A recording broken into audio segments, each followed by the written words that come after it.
Welcome back to Les Schwab Tire Center's Outdoor GPS, presented by Fisherman's Marine and Outdoor. Welcome back, everyone. We're joined by Nick Popov from Peel the Reel Guide Service, Big Dave Manners from Big Dave's Guide Service, or Big Dave's Fishing Event. He doesn't even know.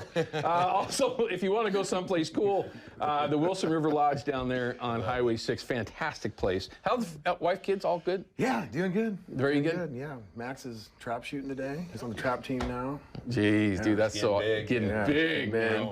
I saw him at the Sportsman Show. This is where I learned about their app that was coming at the time. Was at the Sportsman Show. I didn't even recognize him. Right, he was so big. How's your family doing, too? Doing good, man. Everyone's hanging in there. Everybody getting ready for a busy season now that we're going to springers? This is their favorite time of year because I actually get to sleep in my own bed. You know, oh, yeah. From basically October through April, I live with Dave's house. Yeah. So it's like, you know, they come down and visit. Yeah, that's got to be rough. It is. You know, in a lodge. Yeah, in the right? lodge. Oh, actually, I live in the house. Yeah. Pretty much stepbrothers. Him and Max and Bodie are roommates. Oh, my God. It must be tough. All right. Well, so we all know that springers, it doesn't matter if it's on the coast, if it's the Willamette, if it's the Columbia, if it's a tributary, whatever it is, they're very frustrating fish. I mean, for whatever reason, we have not demonized springers. Maybe we should. But such an animal with a brain the size of my pinky can just kick most of ours butts, right? But you've kind of got smart, right? In the last couple of years, you're pausing, waiting until... Yeah. That's a word that's gotten popular lately. But pausing, and then, you know, kind of coming in later on in the season. Have you found that to be an advantage, at least for numbers-wise, while you're actually spending time on the water? Yeah, I mean, I do miss that, you know, that Columbia season, and, you know, you always gamble there because if the conditions are right and the fish show up early, sure, you could really miss some good fishing, and two years ago I did. Last year, it was the best thing I ever did. Right. You know, it was cold and snowing, and nobody was catching fish. And this year, it seems like it's 50-50. But, you know, I do know that my clients, they love it. You know, it's the weather gets a little bit better, more fish show up, it seems like. And like I said, these fish are trending out so much further into June and stuff like that, that there's constantly fish around. It's not like we're fishing on big pods, you know, which would be really nice. I need a lot of them at one time to come up and stare at my gear.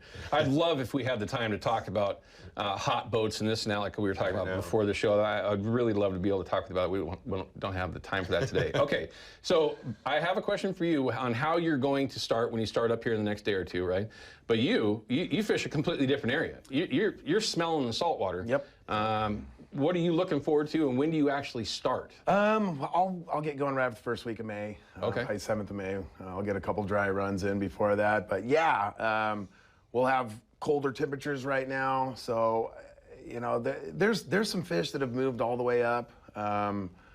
There's some throughout the bay. The guys have been getting a few in the ocean too. So they're coming. They're coming. It's about the time that they'll start. But yeah, I'll probably get going about the 7th, and we'll fish all the way through the end of June. Are you going to jump right to the 360 spinner thing like you've done the last couple of years? Yeah, but I'll probably do my stuffer baits. And I run a lot of anchovies too with helmets, and those seem to be probably my best. And those work good when the water warms up too. But yes, once that water starts warming, it'll be spinner time for sure. So I'm assuming, are going to start out the same way, or are you going to be fishing herring in a fish flash? Or yeah, so I'll start my season with herring. I mean, I'm a big time herring fisherman. I love it. It's my passion. If I'm going to go out and fish, I want to fish a herring. Sure.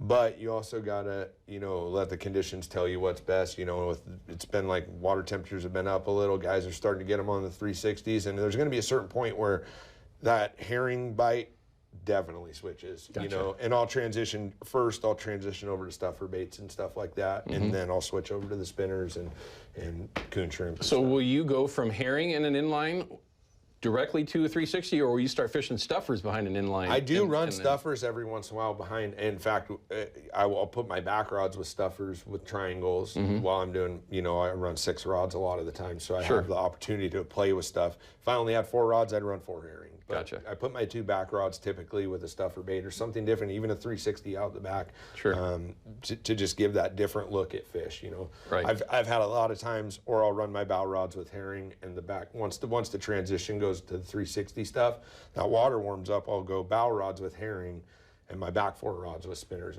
and 360s. Do you use herring anymore? Yeah. You do? Yeah, for sure. In the ocean or the jetty. Okay. but I probably use the anchovies a little bit more in the bay. Anchovy. There's certainly people right now that are watching. Low holer, you know who you are, that are screaming at the TV right now because you said the word anchovy. Yeah.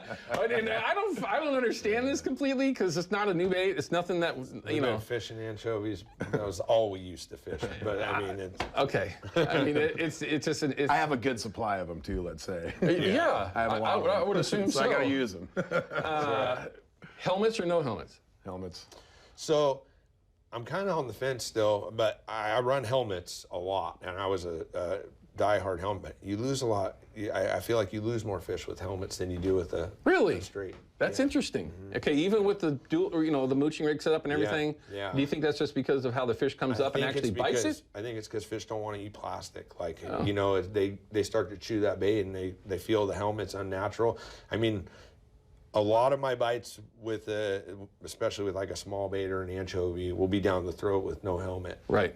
With a helmet, you notice you'll catch them in the top of the mouth, the corner of the mouth.